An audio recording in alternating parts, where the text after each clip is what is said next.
Good morning, guys. Just like in the previous split for Season 2's Burning Life Great Rift, I will be just looking through the merit rankings and try to see how the top performing teams go against the current split. So, right now, as you can see, I'm doing terribly, but that doesn't mean that you guys can do terribly too. So, let's look through at their bosses' mechanics as well as how the top performing Protos in the global servers do against it. So we can see that in the top left side, the first phase or the vanguard is weak to order, and then for the rear guard, it's weak to justice. So we can imply that the best compositions that we can do right now are going to be 9, Ifera, as well as Rita. So that's just based on my assumptions right now. So if we look through the amplify effects here, it has increased damage amount of order and justice by 30%, multiplicative. That's a big amount of damage. Increased damage or exhaustible cards by 20%. That's really big. So these are cards specifically like for 9 whose hue is exhaust and she's justice, right? I mean, she's order, right? Plus 2 damage amount dealt for each cost of the attacker activated. Max 30%. So this is additive of 60%. That's a lot. So you're basically trying to reach the most amount of cost in a short amount of span of time. So we can skip this part. So limited to 10 turns for the vanguard and 5 turns for the rear guard. Turns left over from the vanguard will increase rear guard. So this is how it was in the previous one. So let's look at how Great Golden Mane works. This monster has an effect significantly decreases damage that it receives. However, when the cost of the activated card is above a certain threshold, this effect will be dispelled. So we can assume here that the best characters to play would be characters that have either very high amounts of caustic cards, such as 9, who's implicitly 3 cost cards through hue. Maybe retain characters such as Beryl, or we can play Haru, who's also Justice. So these are the combatants that I would typically recommend. So what we want here is to probably have characters that support it, maybe like Orlea, maybe like Tefera, maybe like Mika, to allow you to play multiple high cost cards. And I believe this is similar for the second phase. Here we can see that it has the same conditions. This monster becomes stronger and increases its own hit count depending on how many times it was hit itself. So you would probably want to hit it big damage with at least 1 or at most 1 hit count. So you can't play characters that have like exhaustible cards due to the first paragraph, or maybe characters like Chizuru who hits multiple times. So that's what we can see. And it even states here by itself that you want to use attacking cards with high cost cards. So let's look through the merit rankings, and I'm interested in how they're doing it. Just to preface, guys, we have 6 days to do this. Be sure, do not be afraid in running this event, even in auto, as you get so many rewards from just doing it itself. Right over here in weekly cumulative amounts. This is a lot of gems, and a lot of people I've seen even in the main Discord are afraid to do it.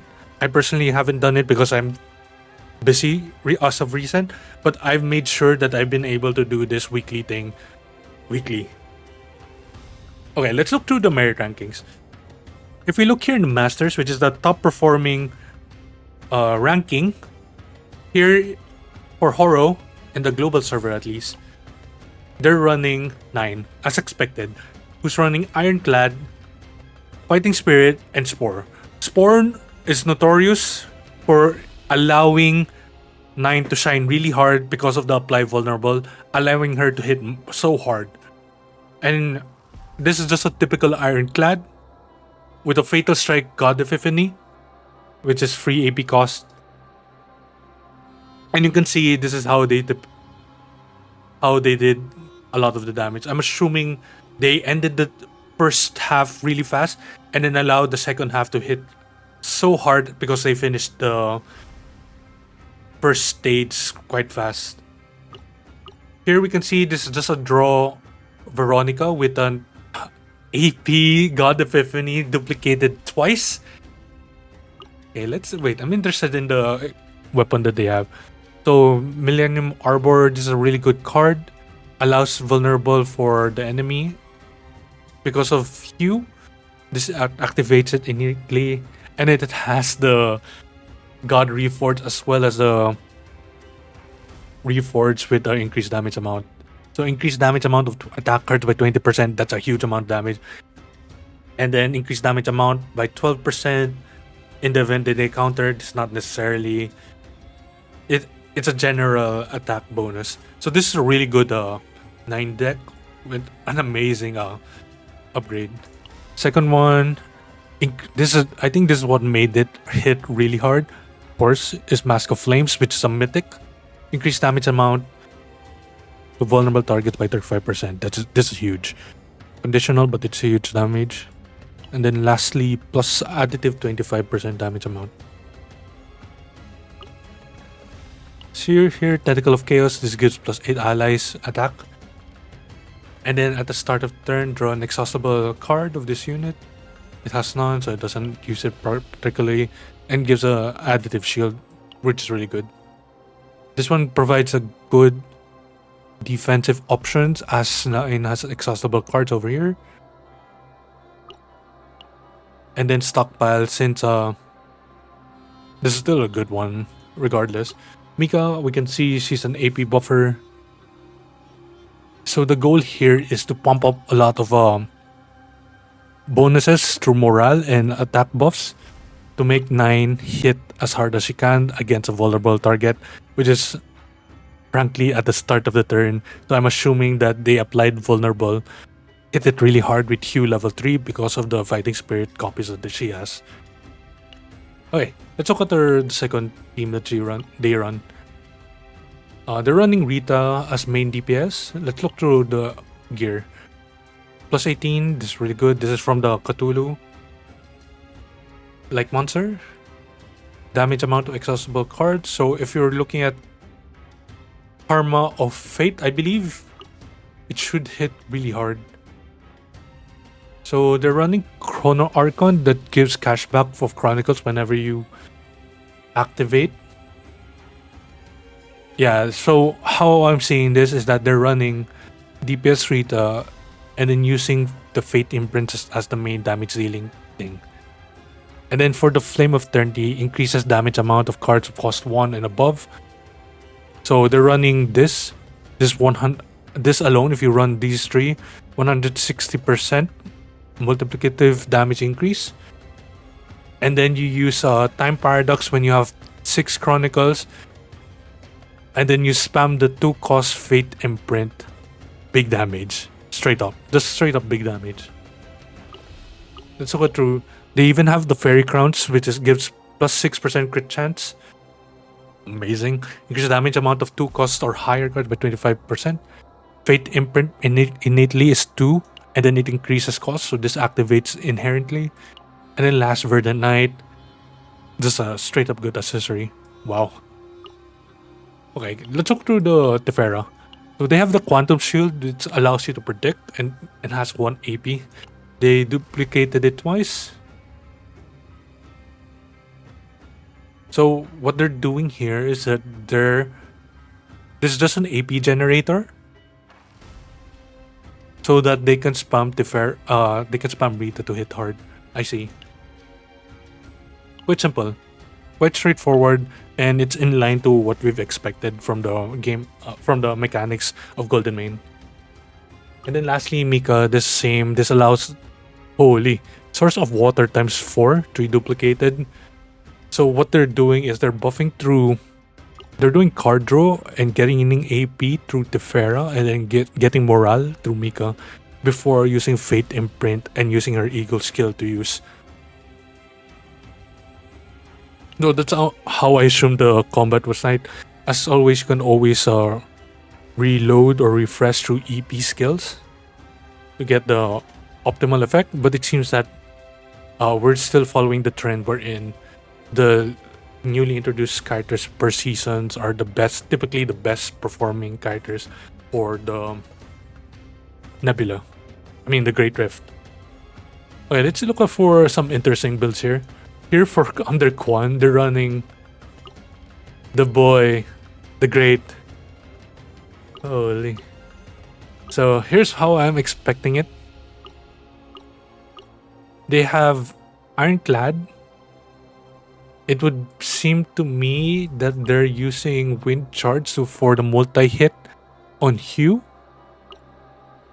Yeah, so how it seems to me. Wow. They're still using 9 as a main DPS, but they're using Wind Charge to allow it to do multiple hits, as only the rear guard has the condition wherein you don't necessarily have to use multiple hit attacks, as long as you do the most damage for the Vanguard over here. So they're filling the condition.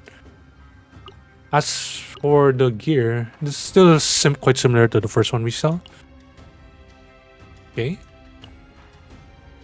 This, wow, plus 15% chance, crit chance on vulnerable. And because of Millennium's Arbor, this activates innately. And then lastly, for Dormant Seeds, this is nothing too special. This buffs attack damage of 9.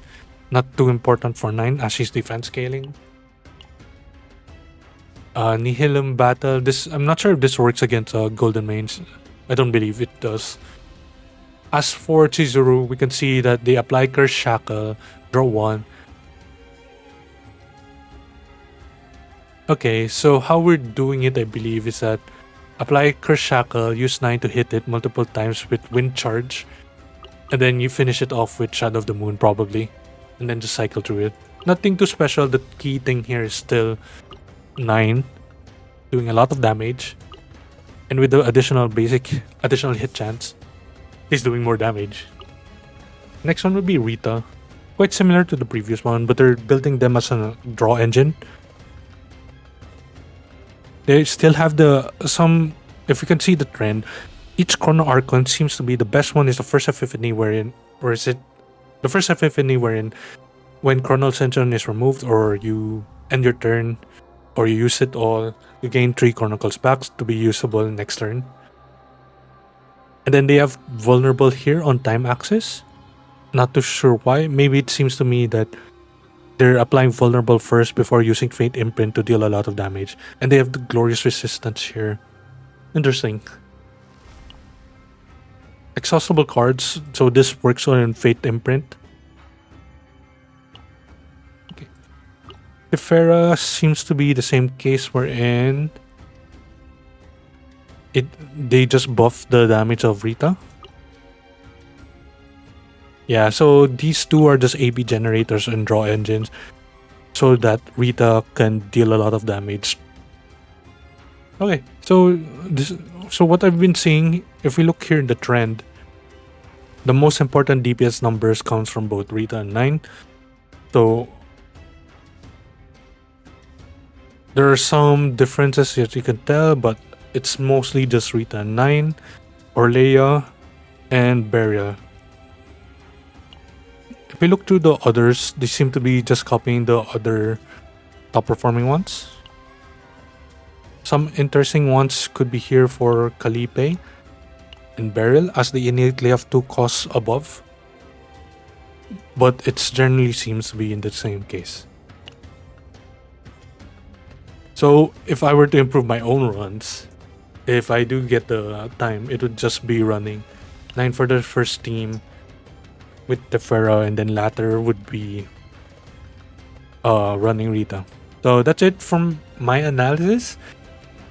This Great Rift event seems quite straightforward. And that's it. Thanks for watching.